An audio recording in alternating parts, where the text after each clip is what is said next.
Hello, basketball fans. Welcome to a new episode of Around the Rim, the show, not the podcast. I'm your co-host, Terrika Foster-Brasby, joined by my co-host, LaChina Robinson. Okay, LaChina, what is going on with these glasses? Well, Terrika, if you must know, I had a time in Vegas that I am exhausted and yeah, I'm tired. So I had to bring my shades, but I'm here. Well, I completely understand the exhaustion. I know Vegas was absolutely a time. Let's take a second to kind of reflect. So this past weekend was the All-Star game, in which Team Stewart and Team Wilson battled for a second year in a row. Team Stewart got her lick back this year, defeating Wilson, and you, LaChina, were a part of the festivities. You guys were on game day, almost 1 million views. A shout out to Countdown. What was your favorite part of All-Star? Well, first of all, Vegas was a great host. I thought that everything other than the 116-degree heat was done extremely well at a high level. I felt like, unlike Chicago, the fans definitely were more engaged, which was a complaint coming off of last year's All-Star. There was so much happening. Seems like everyone had a wonderful time, too much of a good time, in fact, which is why I am just a little tired today. But what I will say is that the highlight is always getting to see so many people that love this sport, this game, this league, whether that's players. We got to see some of the legends of the game, got to hug Sil and Moan and Sue and Cheryl, it just brings together everything that's great about the W. And definitely one of the highlights for me was Sabrina breaking the 3-point record, shattering 3-point record, men or women, that's NBA or WNBA, with 37 points. But yes, shout out to our entire production crew, game on camera, countdown, everyone behind the scenes. Viewership was great, which it should be, because the product is amazing. And ESPN put the game on ABC, and this is what you get. Agreed. 100% agreed. I also had a great time. I loved the WNBA Live. There were so many different activations, so many things for the fans to do. Shout out to Player Society, who had some amazing merch, sold out so quickly. I didn't get a chance to get a jersey for myself, so I got to order it online. I agreed. I felt like this year, more than any other year, it felt like an all-star game regarding the star power. There were so many people in attendance to not only the game, but also the 3-point contest. There were NBA players, NFL players, actors, singers.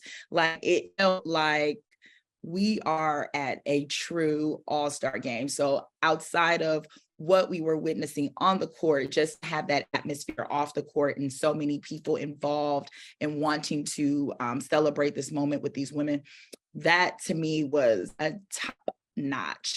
And can we also give some love for a few things? The fits. I mean, Arike's arrival outfit, Izzy on the orange carpet. There was some looks that were looking, and players just really embracing who they are and their individual styles. And that was on full display. I mean, Mael, I think is how you say it, was announced as a sponsor now of the W. And to me, that is exemplary of these women, how beautiful they are and how these brands need to get involved. Yes. And really pay these amazingly beautiful women money to be the face of their brands, because they're so much more than just beautiful. As we know, they're amazing athletes, moms, business owners, and all those things. But also, one other thing, Jewel Lloyd has to be the most liked and adored player in the entire league. Like, everyone loves Jewel. And when she took home that MVP, like it was almost like everyone's bored. First of all, shout out to her parents. It was their 40th anniversary. It was. We love Miss Gwen on this show.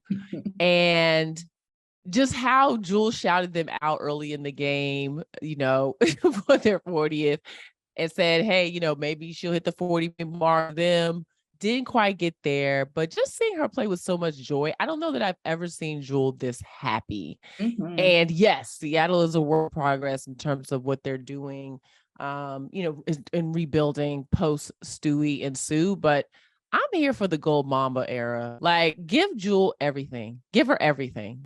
As you know, I went to Seattle and spent time with her, playing pickleball and all that. And it's just, she's so dynamic of a personality, has a great story with her family and growing up outside of Chicago. It just, it gave me great joy to her win that MVP. So I wanted to add that to my list of things too. Yes. Shout out to Kathy for, making that trophy look a little different this year, because sis was going to have some issues if that trophy wasn't on point this year. So she's going to have a problem. So love the way that the trophy looked. Just again, overall, the All-Star game, the All-Star experience was phenomenal. It will be taking place in Phoenix next year in 2024. So that should be interesting. If I'm not mistaken, the dates are July 19th and 20th. So next year is going to be packed. It's Olympic year as well. So players will be playing in Paris. I thought even that in itself was amazing, because the last time that there was Olympic year, we did not have an All-Star game. So I think that just really speaks to the growth and evolution and the support around this event. I also want to give a shout out to the first year All-Stars, and specifically the All-Stars from the Atlanta Dream. They so even before I get there, can I just tell you, because I don't know if you could see it from where you were sitting, but Renee Montgomery, when I say every single time an Atlanta player made a shot, blocked a ball, got a steal, just like the moment they stepped on the court, Renee was so hyped, so excited, so loud. She was cheering. And then they played swag surf. I had to tap Renee. I said, Renee, you can't dominate the game and dominate the music. Okay. Like, let's calm. Those reactions are what she does every home game. Like, that was not a show. That is the energy she's giving. I loved every single bit of it. But Ryan Howard, two-time All-Star, Alicia Gray, first-time All-Star, Cheyenne Parker, first-time All-Star, together combined for 40 points in the game on Saturday. I had a chance to talk to Alicia and Cheyenne before the game started, both of which were extremely excited about it being their first time.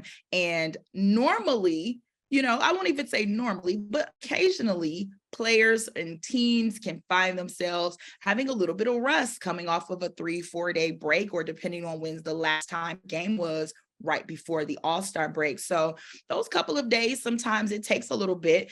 After having that kind of performance and that kind of fun, Atlanta shows up for their first game back post break against the Minnesota Lynx and showed out completely. It is their 7th consecutive win.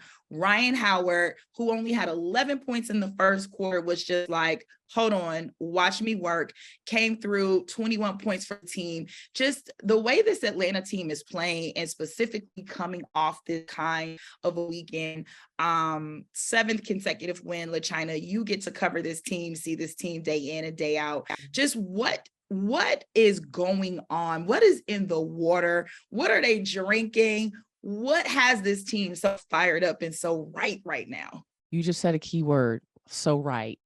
Tanisha Wright. Tanisha Wright is a really, really, really good coach. And what has gotten into Atlanta is a few things, but it starts from the top. And Tanisha has talked extensively with us about how she felt like she wasn't coaching this team hard enough earlier in the season. And so as her intensity has gone up, as her focus has increased, as her demands have gotten higher and her expectations have been raised even more for this team, they've just responded. She is really good at understanding how to push buttons and how to relate to these players. She's probably one of the more intense coaches that I've ever met, in terms of, like, there's always something that you can do better, right? Like, she is on these players, and it's because she wants the best for them. She knows what it takes. She's a champion in this league. And that's another aspect of her coaching profile, is having coached in this league and having won. Players really listen to what she has to say. And again, she knows how to motivate individual players. She's very good at the details of the game.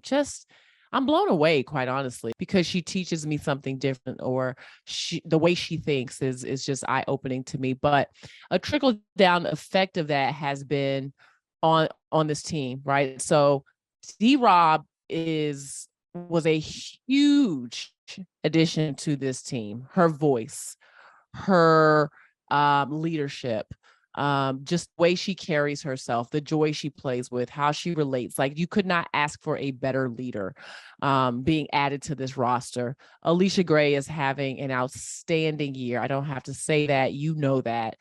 Ryan Howard is one of the best players in the world. And her getting snubbed on All-Star was a motivating factor that a lot of people are still having to pay for. And when I look at Ryan not being added to the All-Star roster originally, I understand a few things. Number one is Alicia and Cheyenne on paper were having better years than Ryan, right? And it was hard maybe at that point, where Atlanta was in 8th place, for some of the coaches to say, okay, Atlanta needs 3 players on the All-Star team. The only other two teams that had 3 players were Vegas and New York. So I kind of understand how that happened. Not really, but either way, she's sending a message. I mean, watching her against Minnesota, for example, I'm just like, wow, how much has she grown? Her physicality has increased, her ability to score comfortably in the lane, her defense exceptional. She took over the Minnesota game late. And I don't know that I've seen her play with this much determination, this much of a chip on her shoulder, this much just prove doubters wrong type mentality. And it's been everything for this team. And then the play of Cheyenne Parker. But there's one other person that I will say I think has been significant in this 7-game run, and that's Nia Coffey. Nia is a great defender, but she has found her offensive confidence. And Tanisha Wright challenged her. She didn't say, Nia, we need you to score more. She said, Nia, we need more scoring from this position. And she always talks about how Nia is so literal. She's going to do what you ask her to do. She's a team player. So for Tanisha to say, for this team to win, we need you to score, or we need this position to score. Nia's like, okay, if that's what we need to do to win, we'll do it. So she's been great. So they've cut down on their turnovers. Their defensive intensity has increased. Scoring has gone up. All those things are somewhat related and counteract each other in some way. But at the end of the day, there's something really special happening in Atlanta. And as a result of injuries in Washington and injuries in Connecticut, Atlanta's upside, based on how they're performing, has gone up. This is a team that we could see in the semifinals. And the last thing I will say is the addition of Ileana Rupert, who gives them some length at the 5 with experience, with stretchability that they didn't have before, could be a game changer for this team. Previously, there were many people who advocated for Tanisha Wright to be in the Coach of the Year conversation. And I think that is a legit, there is so much legitimacy to that. I think for the most part, people assume there would be improvement with Atlanta from year to year, given how close they were to a playoff spot last season. But just, to everything that you mentioned, what they have been able to do specifically over the last couple of games have been phenomenal. And I know that they're going to be taking on Connecticut this week, which is a team that they already face. But I know that outside of a team named Vegas and a team named New York, the only other loss on Connecticut's record comes from a team named Atlanta Dream. And this Connecticut team took an L to the Phoenix Mercury. So we talk about rest and rust and getting back into it. This is a scary situation, for any team having to face Atlanta right now. You and I have both said, and I think many people have both said, that Phoenix on paper is so much better than 4-15. And the one thing that they have struggled with, well, they've struggled with many things, but one thing that they have struggled with is offensive consistency. Like some days you get some shooting and some days you like, so y'all can't score nothing. And last night against Connecticut, Phoenix was like, this is going to be one of those days where we going to know how to shoot the ball. And we shot the ball well from the 3-point line. They only scored It was defense. points, Connecticut couldn't score nothing. And Phoenix finally realized they know how to stop people from scoring. Even though they usually give up an average of some odd points per game, they were like, nah, y'all not getting nothing today. So I don't know. What I do know is that you can't have a game like that and then come into Atlanta, because they're playing in Connecticut. So you can't face Atlanta with that same kind of energy, because Atlanta's not having it. They already gave you the business once, and now they're playing much better now than they were in June. So I'm a little nervous. I'm not going to lie to you, sis. I'm a little bit nervous, but I am excited about what Atlanta is doing. I love Renee Montgomery's energy. I love them starter jackets that she gave out. I'm hating a little bit.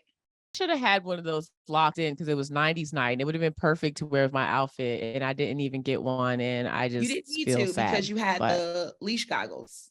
Shout out Angel Gray. You guys, I don't know. You guys have got to see this clip.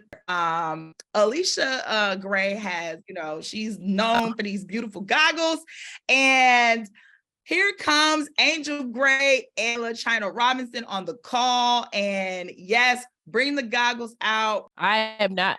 Well, when I went to Vegas, Ryan says, I have something for you. It's in my room. And I was like, oh, okay. So she said, it's a magazine, and I had already bought 3 copies of her slam. So I was like, what magazine she has for me? So never got in Vegas. So I'm about to leave the game, and she's like, don't leave. I have something for you. She brings me out a slam magazine. If you can't see it, it actually has like handwriting from her on it. And it says, to LaChina, love you long time, love Ryan. That is so sweet. I know. Let me tell you right now, and I say this all the time about Ryan. First of all, what she's doing to be a second-year player and be the leading face and leader on as far as play on a team that's in the position that Atlanta's in. Like, we need to do some research on like how many basketball players in this league have been able to do that. She talks a hard game, but she is the sweetest human being you will ever meet in your life. She can't help herself. So just wanted to say thank you as we're talking about Atlanta to Ryan for that. Very sweet. Those goggles, I left those goggles at the arena, but I took them with me. I will say I completely understand your sentiments about Ryan. Talking to Ryan, she definitely was in her bag about not being selected. And I was trying to like not bring it up first, but she brought it up. She was like, I know you picked me first, but my rhinestones had my back. Yes, with all of that being said, just want to continue to shout out Tanisha Wright. We will look to see how that moves or improves, given that tomorrow, again, their matchup is against the Connecticut Sun. If they walk away with the W, they could possibly continue to move up even more. Connecticut has some things they need to figure out, and very quickly shake that rust off, figure out what you need to do to get back in it, because it's getting tighter as we enter the second half of the season. LaChina, you got anything else? Shout out to the BG, who was a joy to watch at All-Star. She really made that game early in particular with just her energy. And so I just want to give BG some love. But yeah, just follow us at Around the Rim on Twitter. I am at LaChina Robinson. Terrika's at She Knows Sports. And we'll see y'all next week. Right? Hope so. Peace.